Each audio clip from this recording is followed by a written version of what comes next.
Barrister Mohammad Yasin नूरी के जीवन, योगदान और देशभक्ति की विरासत को प्रदर्शित करने वाली एक विशेष प्रदर्शनी का आयोजन मुंबई में किया गया।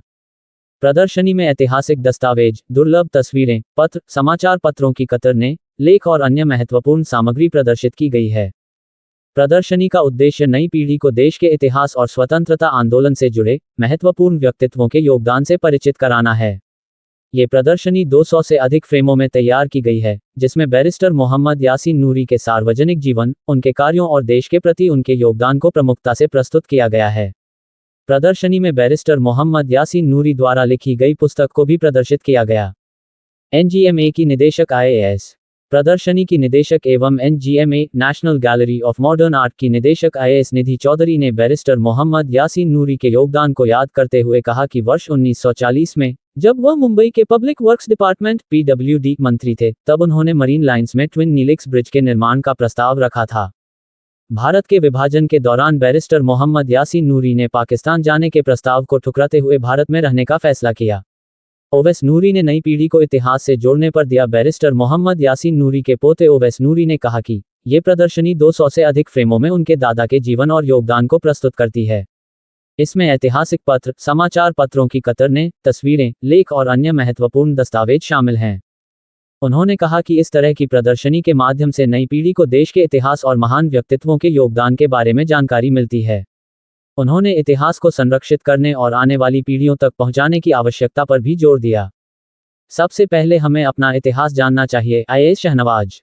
कार्यक्रम को संबोधित करते हुए IAS शहनवाज, मुख्य कार्यकारी अधिकारी CEO हज कमेटी ऑफ इंडिया ने कहा कि सबसे पहले हमें अपने इतिहास को जानना और समझना चाहिए। उन्होंने कहा, बैरिस्टर मोहम्मद यासीन नूरी, महात्मा गांधी, सरदार वल्लभभाई पटेल और कई अन्य स्वतंत्रता सेनानियों ने देश के लिए बलिदान दिया, वे हमारे सच्चे नायक हैं। IAS शहनवाज ने एनजीएमए की निदेशक IAS निधि चौधरी का आभार व्यक्त करते हुए कहा कि उन्होंने उन्हें इस महत्वपूर्ण कार्यक्रम में आमंत्रित किया और इस ऐतिहासिक प्रदर्शनी का हिस्सा बनने का अवसर दिया। उन्होंने देशवासियों से एक दूसरे का सम्मान करने और आपसी प्रेम व भाईचारे को बढ़ावा देने की अपील की। उन्होंने कहा कि समाज को धर्म और क्षेत्र के नाम पर विभाजित नहीं किया जाना चाहिए। एकता हमारे मूल मूल्यों में शामिल होनी चाहिए। एकजुटता ही हमारे देश को और मजबूत बना सकती है। प्रमुख गणमान्य व्यक्तियों ने की शिरकत। प्रदर्शनी में कई प्रमुख गणमान्य व्यक्तियों ने हिस्सा लिया। डॉक्टर जहीर काजी, अध्यक्ष अंजुमन-ए-इस्लाम, तथा मुश्ताक अंतुले, अध्यक्ष, मौलाना आज़ाद वित्तीय विकास निगम, मौलाना आज़ाद फाइनेंशियल कॉर्पोरेशन सहित अन्य गणमान्य व्यक्ति शामिल रहे। कार्यक्रम में वक्ताओं ने भारत के इतिहास और स्वतंत्रता सेनानियों के योगदान को संरक्षित करने तथा नई पीढ़ी तक पहुंचाने की आवश्यकता पर जोर दिया। प्रदर्शनी का मुख्य संदेश देशभक्ति, राष्ट्रीय एकता, सांप्रदायिक सद्भाव और आपसी सम्मान रहा। वक्ताओं ने कहा कि भारत की सबसे बड़ी ताकत उसकी विविधता में एकता है और आने वाली पीढ़ियों को इसी भावना के साथ देश के इतिहास को समझना चाहिए।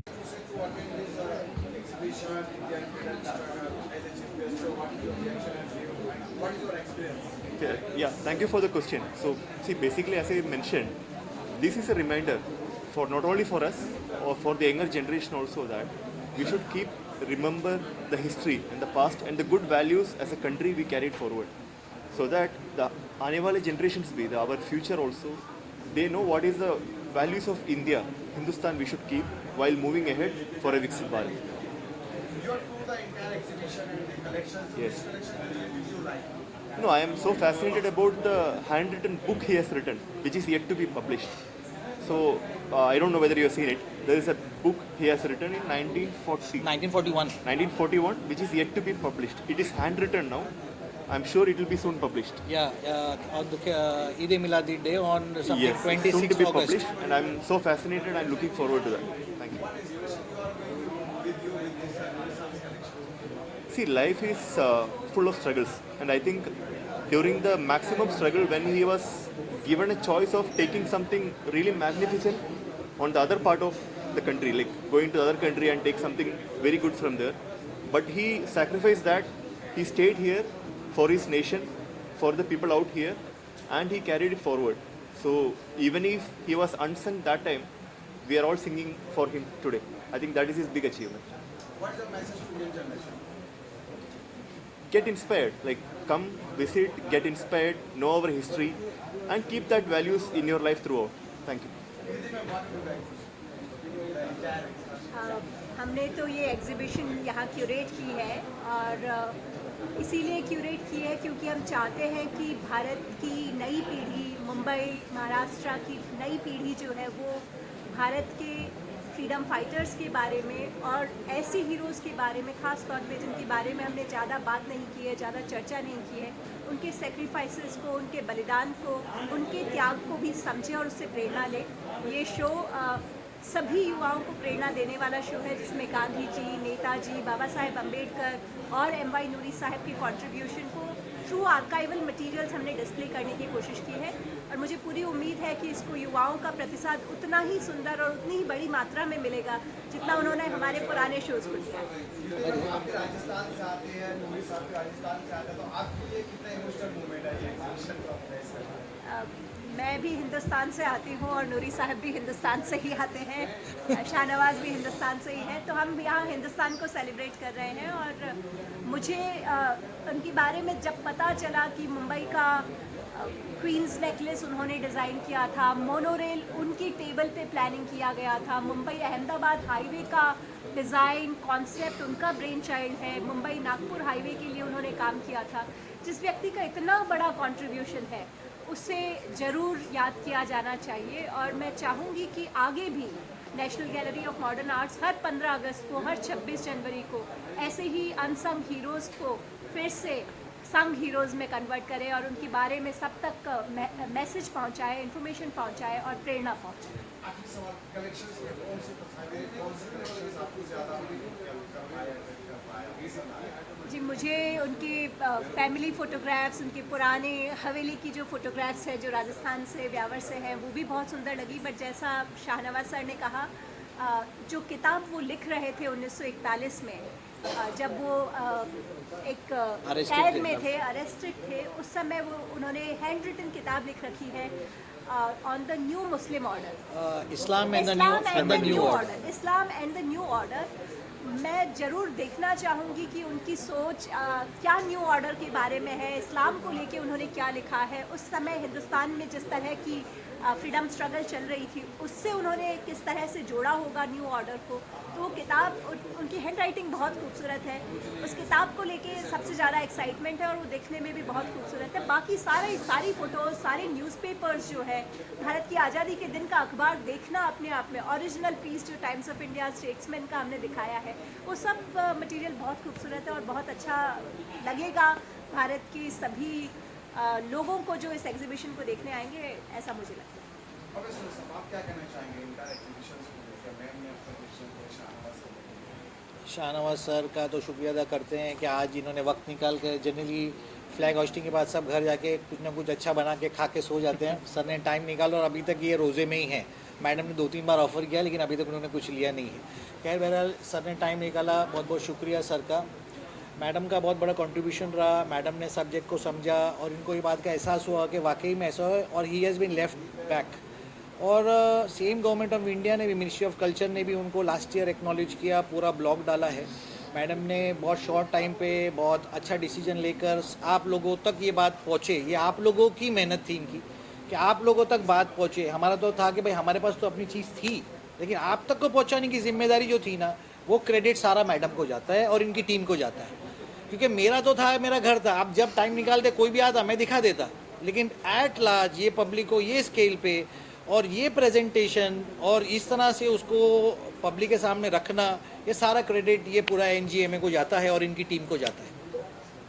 हिंदुस्तान के अलग राज्यों में, अलग हिस्सों में ये किस तरह प्रदर्शनी होगी? कहाँ लोग इसे देखेंगे? अगर हैदराबाद या अगर अगर कोई इस तरह से चीज़ आती है तो हमको कोई इशू नहीं है लोगों को। ये तो ऐसा है कि देश की धरोहर है, उनके जो लेटर्स हैं सारे उनके प्राइम मिनिस्टर्स हैं, 3-4 प्राइम मिनिस्टर जो हमारे गुजरे हैं in different capacity, Lal Bahadur Shastri ji अलग अलग कैपेसिटी, मोरारजी देसाई हैं, जवाहरलाल नेहरू है, गुलजार नंदा है, ये सब लोगों की जो लेटर्स हैं दीगर मिनिस्टर्स के, तो पब्लिक के लोगों को देखने के लिए, समझने के लिए क्या इंटरेक्शन हुआ। अब जैसे चीफ जस्टिस का एक लेटर है, चीफ जस्टिस को इन्होंने कोई दवा भेजी है तो उसका शुक्रिया अदा कर रहे हैं चीफ जस्टिस साहब छागला साहब, तो लोगों को पता चले कि भाई वो भी इंसान है। उनको लगता है चेयर पे बैठने पे वो इंसान नहीं है, वो मशीन नहीं है, वो कंप्यूटर नहीं है, वो एक इंसान है, उसको भी तकलीफ होती है, बुखार आता है, दवा लगती है। तो आने वाले दिनों में और ये प्रदर्शनी कहाँ आयोजित की जाएगी? जहाँ भी हमको मौका मिले, जो हम इंस्टीट्यूशंस को, जैसे मैडम ने गाइड किया कि अलग अलग जो गवर्नमेंट के इंस्टीट्यूशंस है, अगर वो हमको बोलेंगे तो हम वहाँ रख कर लोगों तक पहुँचाने का, उनको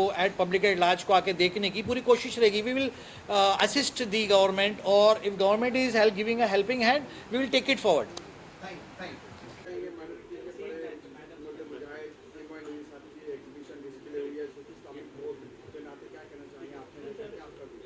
हम national president Sufi Islamic board और नूरी साहब का जो सूफिज़म के लिए जो कंट्रीब्यूशन रहा, हम उसके बारे में बात करना चाहेंगे. एबोलिशन एक्ट के बाद में नूरी साहब वो इंसान रहे जिसने दरगाह ख्वाजा साहब एक्ट को जो है कायम रखने में बहुत बड़ी मदद करी थी. आज के टाइम पे नूरी साहब या उनकी फैमिली, ये वो फैमिली रही जिन्होंने मतलब आज़ादी से पहले तो मुशक्क़त उठाई, लेकिन आज़ादी के बाद भी इनको परेशानियों का सामना करना पड़ा.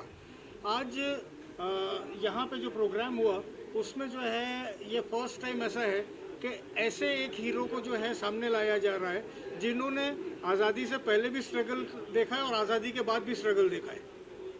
आज 80 साल आज़ादी के बाद में आज उनका नाम क्रॉप अप हो रहा है और उनके बारे में आज कोई गाना गाया गया, मतलब कुछ सिंगिंग हुई है उनके बारे में.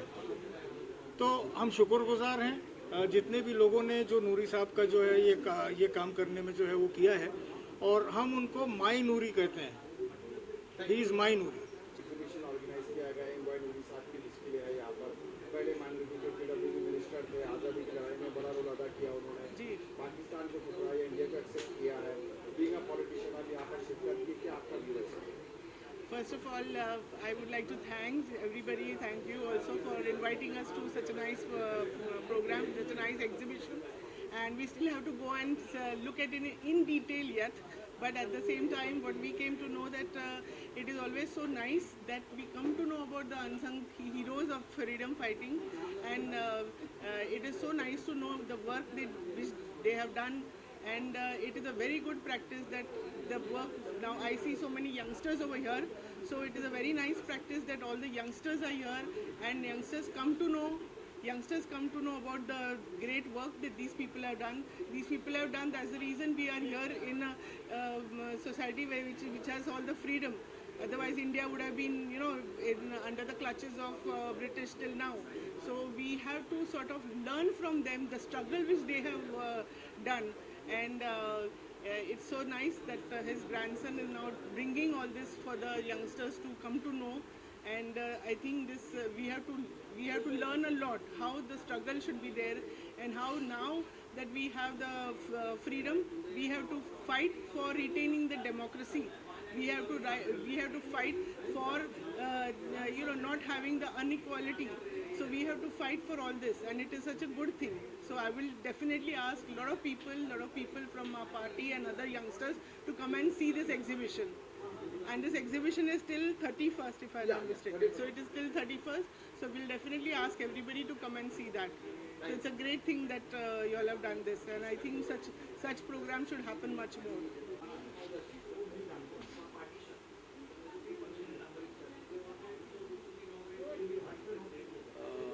बैरिस्टर नूरी साहब ने आज़ादी के फ्रीडम स्ट्रगल में जो खिदमत पेश की थी, और उन्होंने जो आज़ादी के लिए जो जदोजहद की थी वो नाकाबिल फरामोश है.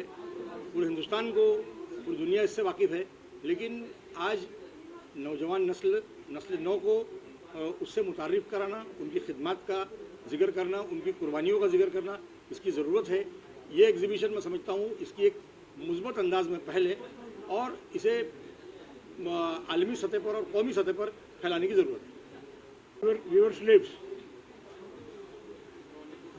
So those who have lived that era, they know what is slavery. We don't know. But I was born in that period, but I was a child. I don't know anything. When I learned that British ruled and they behaved like this, then I felt if I had born in that, how much trouble I would have faced. Then who is responsible to get their freedom? There are many. But who is the man? I found two-person men, Gandhiji and Netaji. Highest, on the highest level. Now, should we not recognize them? Should we not remember them at least once a year or twice a year? Are we not oblige to them? अगर उन्होंने आज़ाद नहीं किया तो आज भी हम गुलाम होते कि नहीं? तो हमारा फ़र्ज़ बनता है कि भाई हमको जिन्होंने गुलामी से, वो भले चले गए हों, हमारा फ़र्ज़ बनता है उनको याद। वैसे मेरे लाइफ टाइम में दोनों थे जिंदा, मैं 2 वर्ष का और 4-5 वर्ष का था तब तक। तो एग्जीबिशंस के बारे में आप क्या कहेंगे? बताता हूँ। तो मैंने बचपन से गांधी जी के प्रति श्रद्धा समझ के उनके सामान कलेक्ट करना शुरू किया। कलेक्टिबल करते करते करते इतना हो गया पूछे बात। तो गांधी का एग्जीबिशन लगाने को और कहीं कुछ नहीं मिलता है। आप देखेंगे पूरा फ्लोर मेरा है गांधी का, हर चीज़ है उसको, हर चीज़ है। और कम से कम मेरे पास गांधी जी के कलेक्शन की 60,000 चीज़ें, 60,000 आइटम। सुभाष जी की कलेक्शन भी मेरा थोड़ा अलग है, उसकी भी 10,000 चीज़ें। और मेरा एक और हॉबी है नोट का। जो भारत के नोट, जो अपने देश में नोट चलते हैं, वो भारत में कभी से शुरू हुए अपने इंडिया में, कभी से शुरू हुए 1770 में। तो उसका रिकॉर्ड ही नहीं है, कोई हिस्ट्री नहीं है, कोई पिक्चर नहीं, कुछ नहीं है। तो उसको मेरे को 50 वर्ष लगा बनाने में। तो ओवरऑल क्या कहना चाहेंगे इंटायर एग्जीबिशन? अब मैं ये एग्जीबिशन, नूरी साहब के कलेक्शंस देखे तो आपका क्या इसमें परसेप्शन? सर ये नूरी साहब का कलेक्शन तो अनसंग हीरो के मतलब ही आ जाता है उधर, कि उनका रिकॉग्नाइज नहीं था, आज हो गया। बोलते मोदी साहब ने आप अपनी मन की बात में उनका जिक्र किया, उससे बात यहाँ पे मालूम हुआ, इनको एक्सपोजर मिला, वो आए, हमको भी सब सुनने को मिला। कितना आनंद हुआ, कितना अच्छा लगा। पाकिस्तान जाने का ऑफर ठुकरा दिया, सब नई नई बातें मालूम पड़ती है।